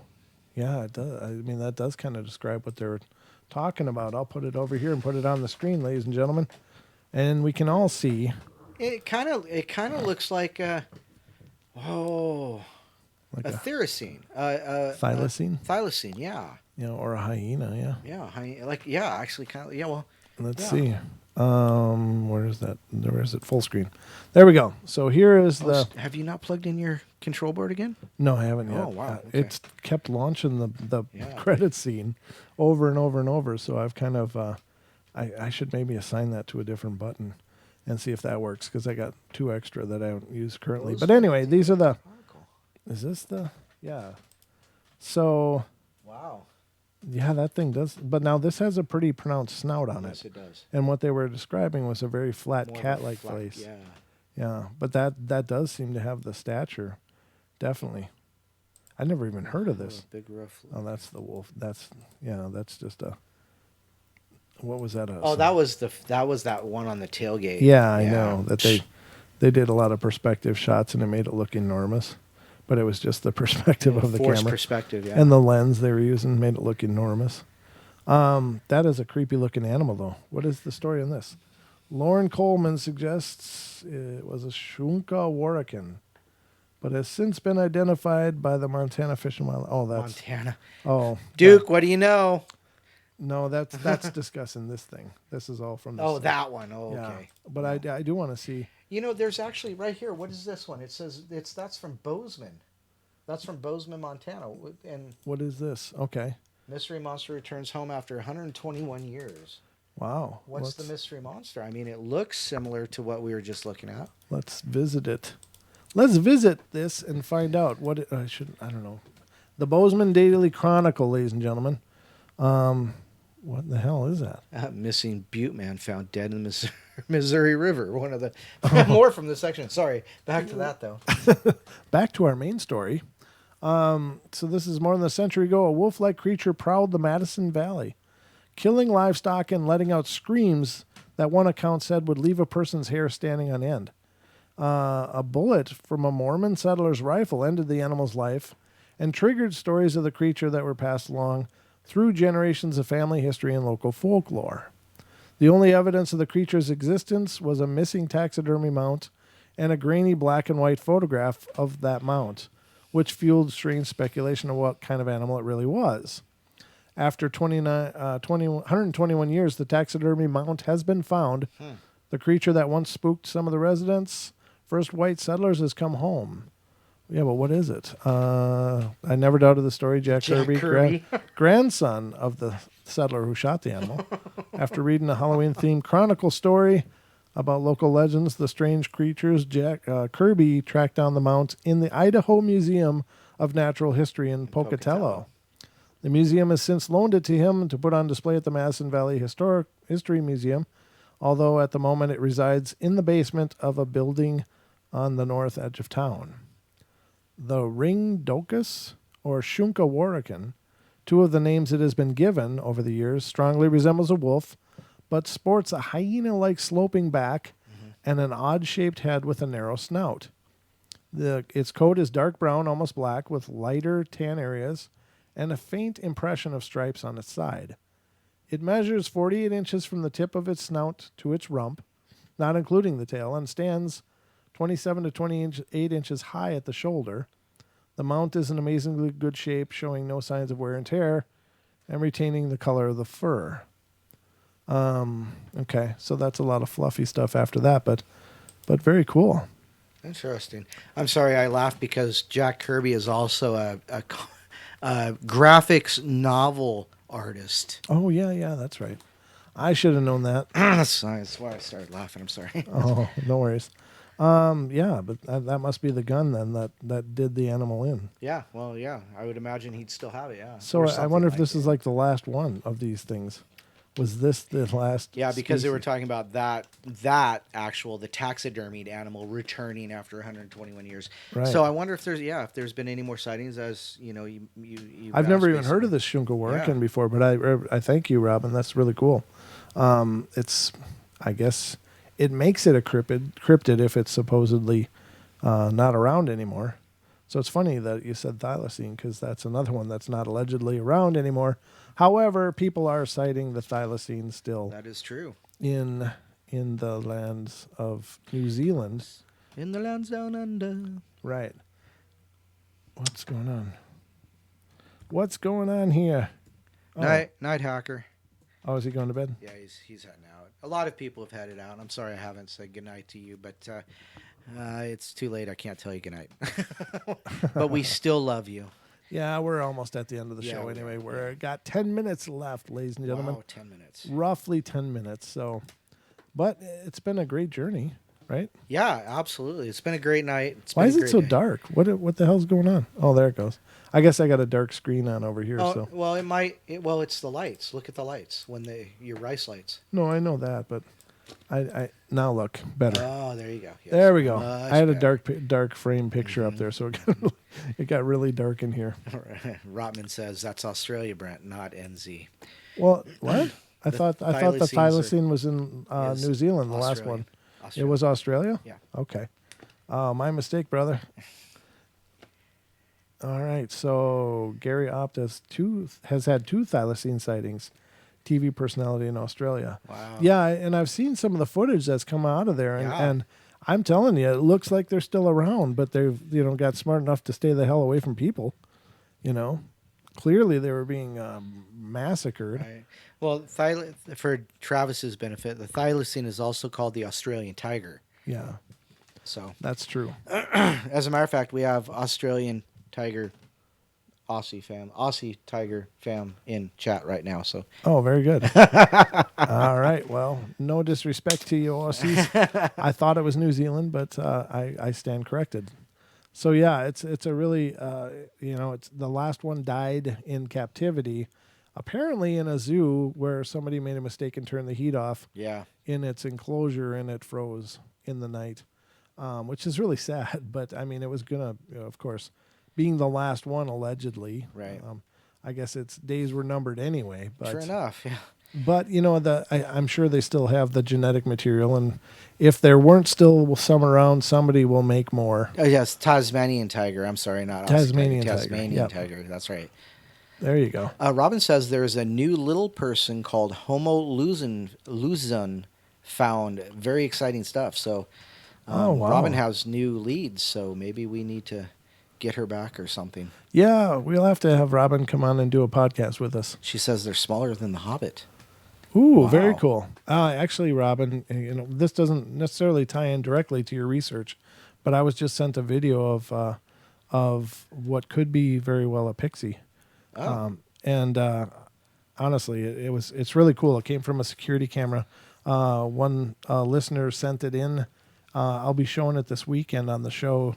I got a couple of good videos to show you guys this weekend, but I don't want to let anything more out about it, but apparently the person that sent it in said it was caught on her girlfriend's grandfather's security camera, and Weird. it's really bizarre. I don't know what it is. It doesn't look like anything I've ever seen before, but I'm telling you, it's got me rubbing my head going, wow, could this really be? But you'll have to tune in this weekend to check out that footage. Yeah, because people are saying they want to see it. Yeah, I know. Well, Robin says, no, got to see it. Nope, this is called a cliffhanger. yeah, exactly. So you're going to have to tune in. I'm not sure. It will probably be on Friday night. So if you tune in on Friday night, I'll show it because I'll be all alone on Friday night. So I love going through the listener mails and stuff. And if any of you guys out there have some story or something to contribute to the conversation, I'd love to have you send it in. Send it into paranormalportalradio@gmail.com. Are there really only 27 people right now? Yes, but it's been going down steadily. We were up to 49 at one point. So. Did we lose that many? Yeah, people have been just dying out tonight. It's like, I just can't make it. Nicholas had to go, and yeah. So anyhow, but then we had some late comers like Mini Musings. Got here a little late. That's okay.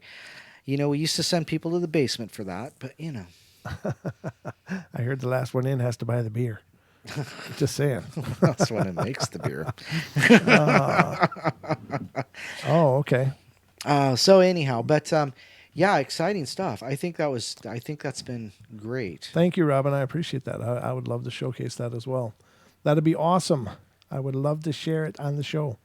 But yeah, let's see. What do we got here? Like 5 minutes? Do we got 5 minutes? Yeah, 5 we got about minutes. 5 minutes. Yeah. All right. I guess we Wow. can cover one more. Oh, she was asleep. I'm sorry. Who was? Many Oh, musings. is you tired?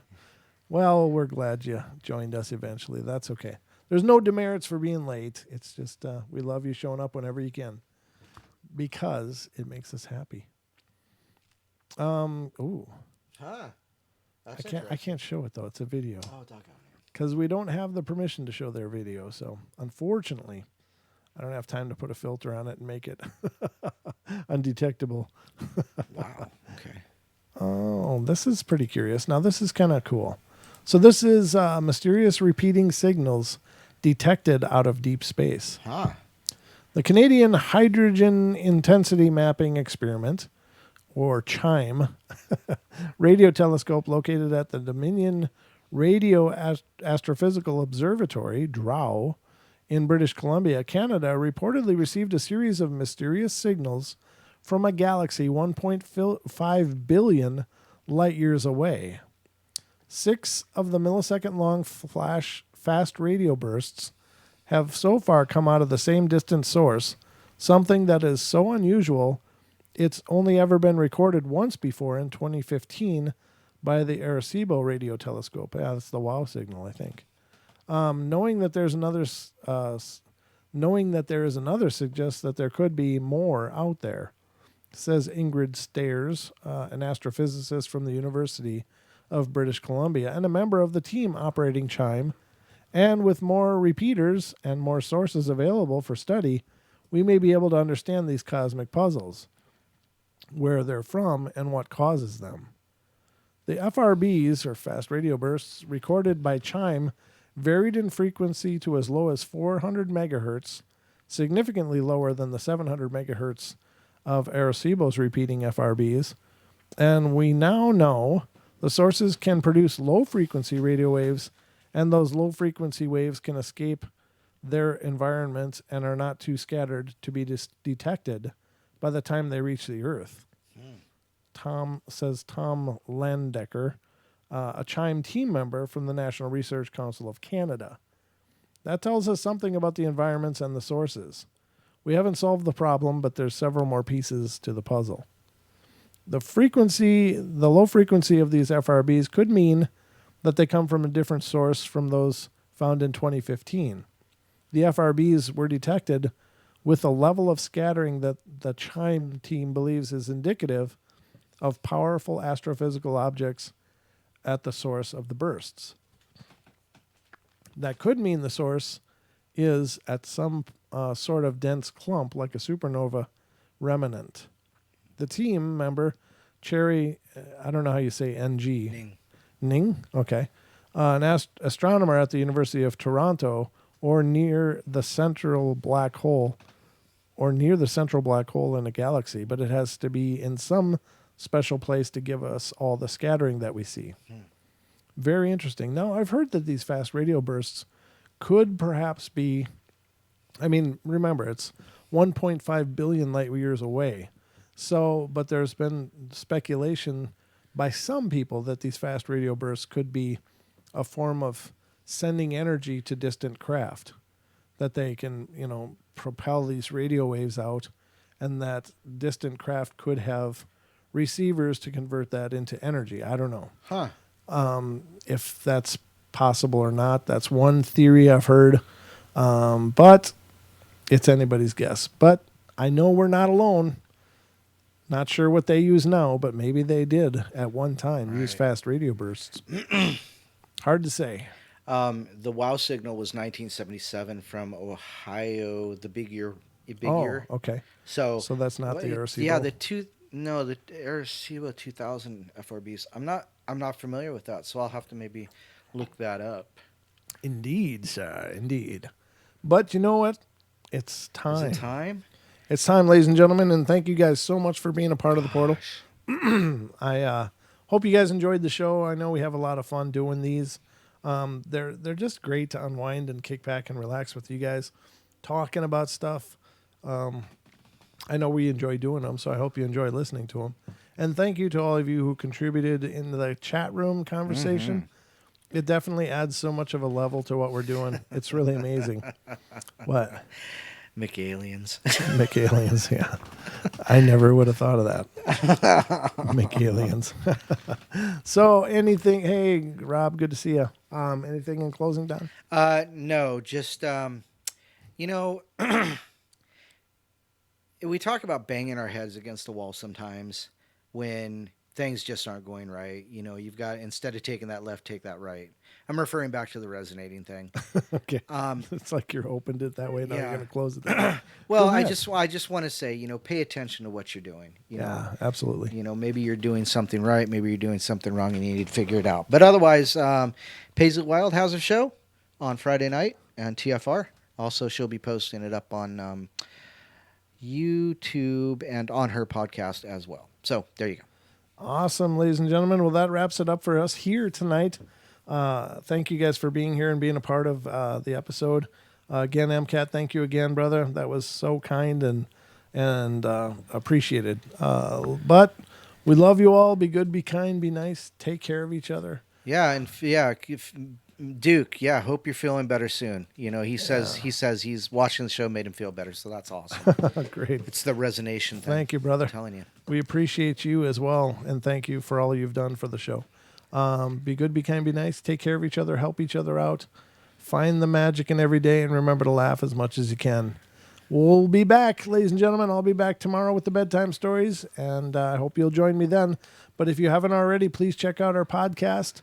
It's everywhere podcasts are, and a special thanks again to Revolver for making that possible for us. So that's it for us tonight, ladies and gentlemen. Have a great night.